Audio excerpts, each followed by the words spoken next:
In the beginning, before the rivers flowed, and before the mountains rose, before man had a name or the sun had a place in the sky, there was silence, a silence so deep it had no echo, a space without shape, without sound, without story. In this vast, unknowable stillness, only Olodumare existed, the supreme being, the source of all. Beyond human comprehension, beyond even the reach of the Orishas, Olodumare was the origin and the end. But Olodumare, in infinite wisdom, wished to bring life into existence, to form a world from the nothingness, not with violence or thunder, but through order, balance, and sacred intention. To carry out this divine vision, Olodumare did not choose the strongest warrior, nor the most cunning trickster. Olodumare chose Obatalá. The Orisha of wisdom, clothed in white, was known for his patience, his clarity, and his devotion to peace. Obatalá was not loud, he was not fast. But in his silence lived understanding, and in his hands the future would be shaped. He was given a sacred mission to descend from the heavens and create the earth. Not a metaphor, not a dream, but the act of turning nothing into something. Obatalá would carry with him a bag filled with the essence of creation itself, a calabash tied shut with divine energy. In that bag were the seeds of hills and valleys, the whispers of rivers, the first breath of air, and the potential for all life yet to be born. Olodumare looked upon Obatalá and said, "Go, walk the chain of descent, unfold the world." And so began a journey that would forever define the destiny of the earth and reveal the power of peace born from chaos. Obatalá stood at the edge of the heavens, the sacred chain of descent before him, a shimmering bridge of iron forged by divine will. It stretched down into the void, into the shapeless, watery chaos that would one day become earth. He did not rush. Obatalá understood the weight of the task he had accepted. Creation was not just an act, it was a responsibility, a promise to maintain harmony where none yet existed. He took a deep breath and gathered the sacred objects entrusted to him. A pouch of fine earth, a 5-clawed hen, a palm seed, and most important of all, the sack of creation, the wrapped calabash filled with the blueprint of a living world. Every item had purpose, every step had meaning. He wore white from head to toe, white not just as a color, but as a symbol. White was silence, white was clarity, white was balance. Before stepping onto the chain, Obatalá stood in stillness. He did not ask for applause nor demand reverence. Instead, he prayed, not with words, but with intention. A quiet call to Olodumare to guide his mission and keep his heart clean. Then, without fanfare, he placed one foot on the chain and began his descent. Below him churned the primeval waters, endless, undisciplined, unformed. A realm where nothing could stand and nothing could grow. But Obatalá held no fear. He carried peace like a shield and walked not with doubt, but with purpose. Each step was a rhythm, a heartbeat, a declaration that the void would soon give way to life. The chameleon, the sacred chameleon, led the way, its careful, deliberate steps testing the stability of each link. It was a sign. Creation must be slow, intentional, considered. Rushing would only invite imbalance. As they neared the edge of the world to be, the air changed. There was a tremble in the waters, as if even chaos knew it was about to be transformed. Obatalá stepped off the chain and into nothingness, and with that step, creation had begun. As Obatalá stepped into the watery abyss, he did not sink. He floated, not by magic, but by destiny. The sacred instruments he carried began to hum with quiet power, responding to the presence of the Orisha who bore the task of beginning everything. He reached into the pouch of fine earth gifted by Olodumare, and with steady hands he poured it gently upon the surface of the water. The earth did not dissolve. It spread. In that moment, the chaos of the abyss recognized form for the first time. Then came the five-clawed hen, small but divine. Obatalá placed it upon the damp mound of earth, and it began to scratch instinctively, endlessly. Left, right, forward, back. The hens scattered the soil in every direction, spreading it across the vast surface of water. This was no ordinary bird. It was a symbol of life multiplying from effort, of order emerging from repetition. With each movement, new ground appeared, rising from beneath the waves, until the land became wide enough to stand, to build, to dream. Obatalá looked around him. A moment before, there had been nothing. Now there were hills, soft ridges in the soil, slight slopes forming valleys, the beginnings of a horizon. He took the palm seed and pushed it into the soil with care. From it would grow the first tree, the first shade, the first sign that time had meaning. And then, in perfect stillness, Obatalá sat. He closed his eyes. The world was not finished, not yet, but it had begun. He did not shout to the heavens for praise. He did not declare himself a god. Instead, he let the silence speak for him. Peace had taken its first breath, and in that breath Obatalá rested, not out of exhaustion but out of reverence for the process. Creation, he knew, could not be rushed. It must be allowed to bloom in its own time through patience and balance. Above him, the heavens watched, and below him the earth waited for its next chapter. Days passed, or perhaps they were only moments.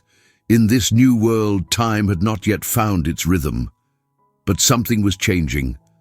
Under Obatalá's feet, the earth had begun to grow.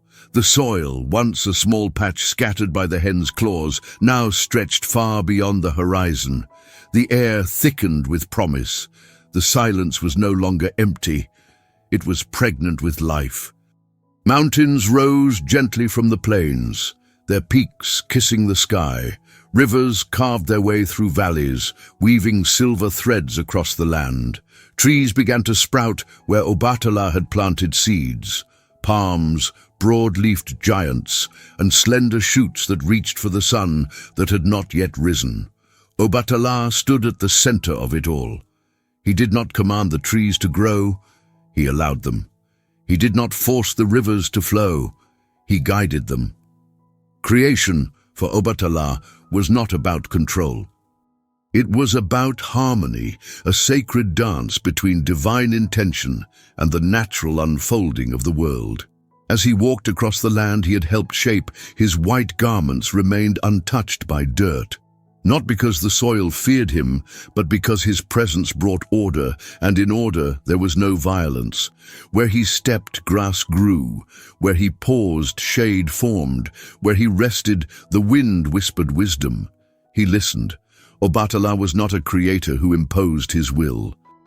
He was a guardian who shaped through stillness, through patience, through deep listening.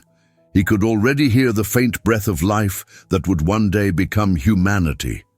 Still distant, still unformed, but waiting. He knew his work was not yet done. He would soon shape bodies from this sacred earth, give form to those who would walk and speak and love, but not yet. First, the world needed to be ready. The Orisha of creation understood that peace must be laid as the first foundation. Before motion, before fire, before even light, there must be peace. And so he watched the land rise, not with pride, but with gratitude. He was only a servant of Olodumare's will, a sculptor, not the source, a caretaker, not the king. And yet, in his quiet hands, destiny was being molded. With the land now firm and sacred beneath his feet, Obatalá turned to his next task, the creation of human beings. The world had form, but it lacked spirit. Trees could sway, rivers could sing, but they did not dream. They did not remember. They did not ask why. Olodumare had entrusted Obatalá with the sacred honor of shaping humanity, of molding bodies from clay, giving them arms to build, legs to walk, and eyes to witness the world's wonder.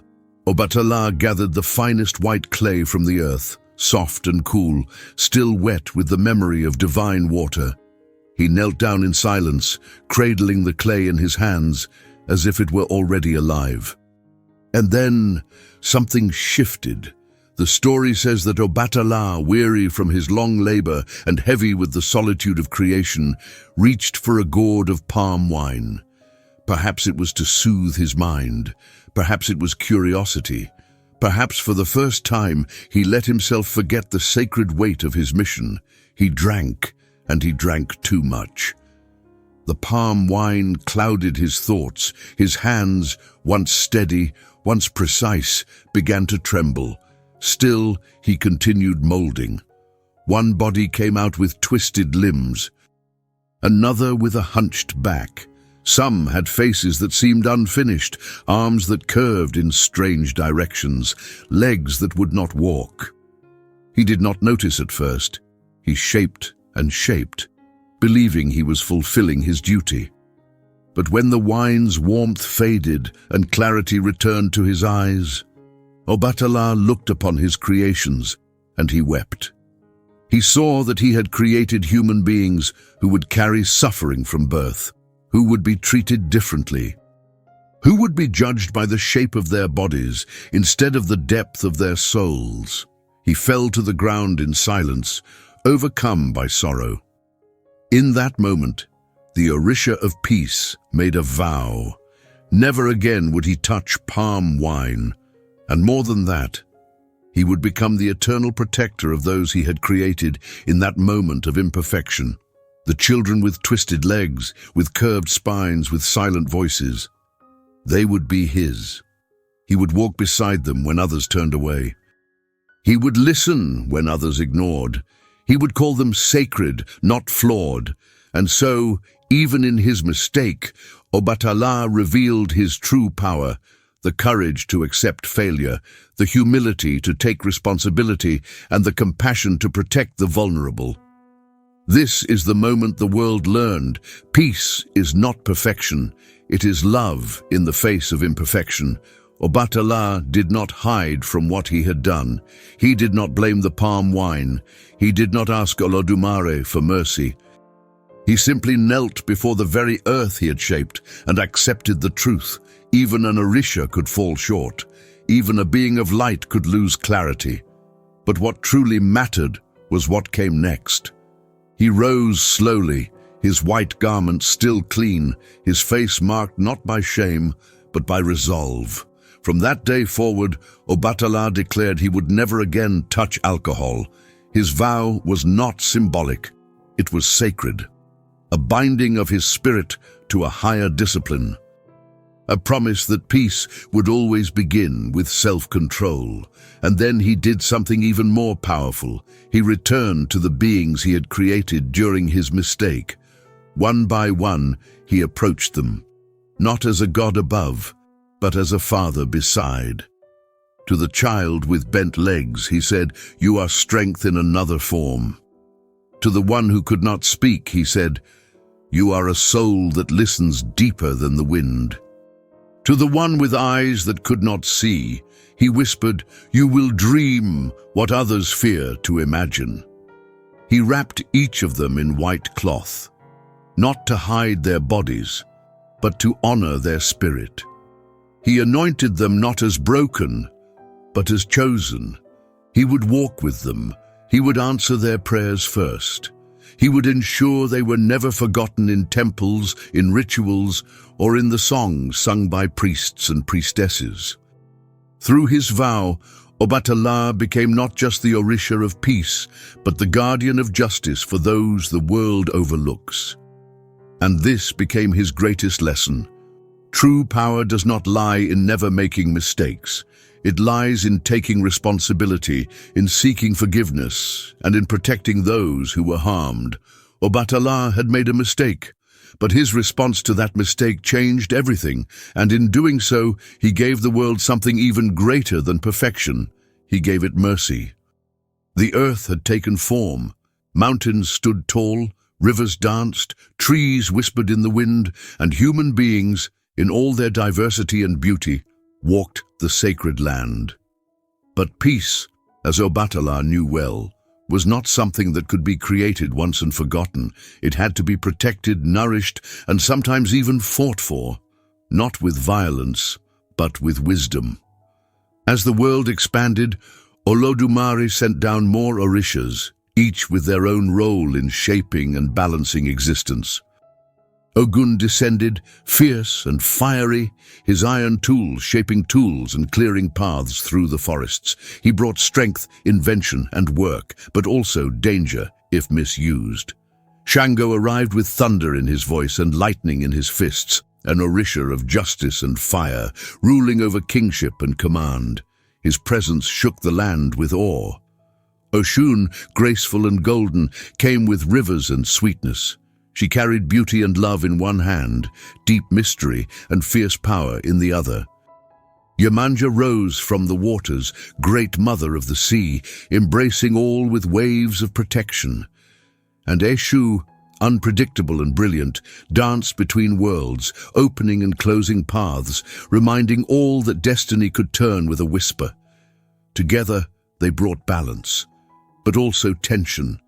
Each Orisha had their strengths, their tempers, their desires, and soon the earth, once still and silent, began to echo with arguments, rivalries, misunderstandings. Who should lead? Whose word was final? Who had the right to intervene in human matters? It was Obatalá who stood in the center. He did not shout, he did not fight, he listened. With his calm presence, he became a judge among Orishas, not to command, but to mediate, not to overpower, but to harmonize. When Ogun's anger burned too hot, it was Obatalá who cooled it with silence. When Shango's pride rose like thunderclouds, it was Obatalá who reminded him of humility. When even the playful tricks of Eshu threatened chaos, Obatalá stood firm, not in resistance, but in understanding. He showed the other Orishas that strength without balance leads to ruin, that power without peace is unstable, that even gods must submit to harmony, and so, through presence alone, Obatalá became the foundation of all things, the Orisha whose voice was softest, yet whose wisdom carried the weight of the world. Obatalá knew something the others sometimes forgot. Peace is not a gift you offer once. It is a lesson you must teach again and again, with patience, with presence, and above all, with example. He never ruled by force. He never raised a sword. His authority came from how he moved through the world, deliberate, calm, reflective. While other Orishas displayed their power through storms, fire, or battle, Obatalá's power came through stillness. When conflict broke out between Ogun and Shango, both fierce, both proud, it was Obatalá who brought them to sit under the same tree, not as warriors, but as brothers. He did not speak first. He waited. He allowed their anger to spill out like a storm. And when it passed, as all storms eventually do, he spoke only one sentence. The fire that forges can also destroy. Choose what you wish to build. His words were few, but they carried weight. Not because of eloquence, but because of truth. Over time, the other Orishas began to recognize that Obatalá's peace was not passivity. It was discipline. It was strength refined. A mountain that does not move even in the face of the strongest winds. Even Eshu, the trickster who played with chaos and destiny, respected Obatalá. Not because he was afraid, but because he saw that no trick could shake the Orisha of clarity. Obatalá was not fooled. His mind was like water undisturbed. In temples and sacred gatherings, it became common to begin rituals by invoking Obatalá, not just for blessings, but for order, for alignment, for balance. He taught through example. When humans became arrogant, he reminded them with silence. When priests quarreled over power, he returned them to their purpose. When offerings were made to him, he accepted them not with pride, but with grace. Because Obatalá understood something rare. Peace is not the absence of conflict. It is the presence of maturity, the ability to hold complexity without collapsing. And so, even among gods, he became the Orisha who taught not through command, but through reflection. Obatalá returned to his sacred task, shaping human beings. With new awareness, sobriety, and deep reverence, he molded each body slowly, lovingly, as if sculpting the breath of life itself. But this time, he remembered his role was not to dictate destiny. Each human form he shaped was offered not just a body, but also a space for Ori, the inner head, the seat of personal destiny. Ori, chosen before birth in the halls of the divine, was what truly guided each soul's path. Obatalá could mold arms, legs, faces, but he could not choose the purpose that each life would carry. That was up to Ori and Olodumare. He was the sculptor, yes, but not the writer of the script, and he respected that boundary.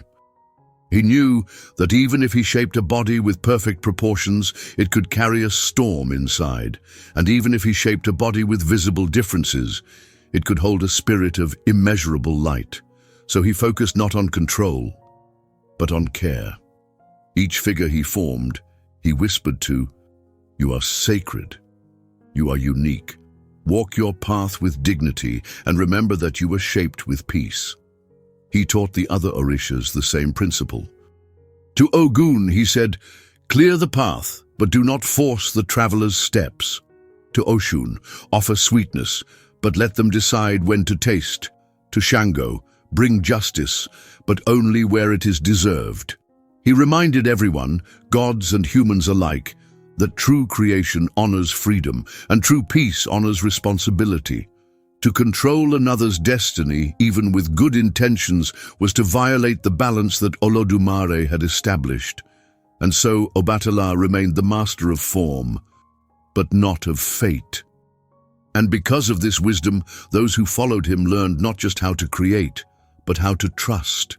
Trust in process, trust in destiny, trust in the unfolding of life, even when it is unclear. He shaped bodies, but he also shaped hearts.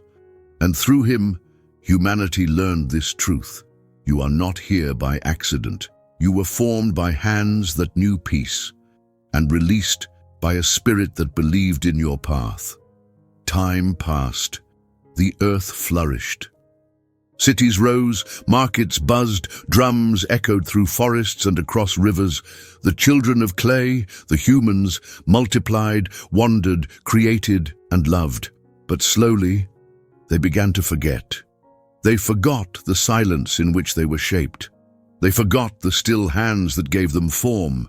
They forgot the promise of balance whispered into their spirit at birth. War broke out, not from divine will, but from human pride. Greed poisoned the hearts of leaders.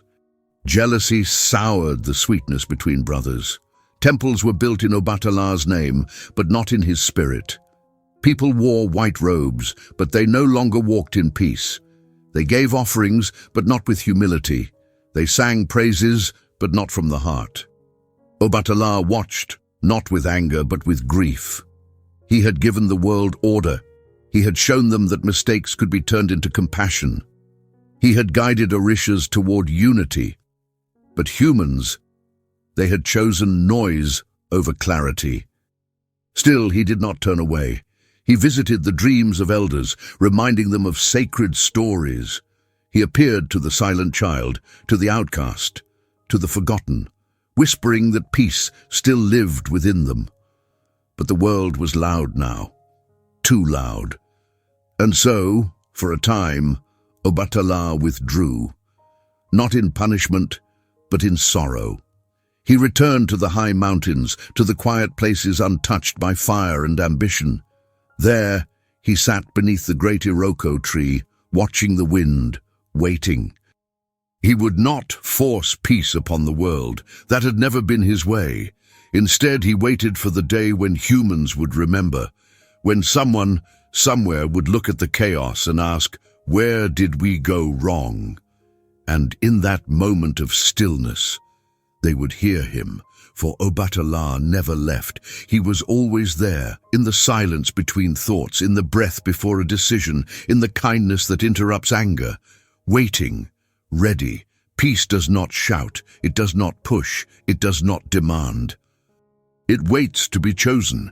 Seeing the world descend into noise and imbalance, Obatalá climbed once more to the heights, returning to Olodumare not to complain, but to ask for guidance. He brought with him no weapons, no thunder, no flames, only 3 sacred gifts: cotton for purity, salt for preservation, and clear water for truth. Olodumare listened, and with silent understanding reminded Obatalá, "You planted peace once, do it again. But this time, not with clay, with memory." Obatalá descended once more. He did not seek crowds. He went to quiet places, to the heart of a temple, to the mind of a child, to the soul of a seeker. And there, he poured the salt. He laid the cotton. He offered the water. Symbols of a world that could still remember. In the world of shrines and sacred rhythms, Obatalá's presence returned, not with spectacle, but with softness. Where white cloths were worn, he walked. Where silence was honored, he listened. Where offerings were made with sincerity, he received. People began to dream again, dreams filled with light, balance, forgiveness. The sick called on him for healing. The troubled sought him for clarity. Those with broken spirits found stillness in his name. And in every home where his altar stood, the air shifted, as if peace itself had entered and decided to stay. Priests spoke of miracles. Elders told the stories. Children learned not to fear the quiet. Because in the quiet, Obatalá lives. Not just in statues or offerings, but in actions. When one person chooses kindness over rage, when someone forgives without being asked, when a heart remains calm in the face of chaos. Obatalá is not seen, he is felt, and his peace does not vanish, it multiplies. Obatalá does not force peace, he reveals it. He reminds us that creation begins in silence, that mistakes can become blessings, and that true strength is not measured in fire or thunder, but in how gently we hold the world. He walks where hearts are heavy. He listens where no one else will. He watches, always, not to judge but to guide. And in a world that too often forgets what matters most, Obatalá whispers, "Return to stillness, return to clarity, return to peace." His story is not just about the birth of the earth. It's about the birth of compassion, responsibility, and love, even in the midst of chaos. If this story touched you, share it with someone who needs peace today, and write in the comments, "Obatalá, teach me peace."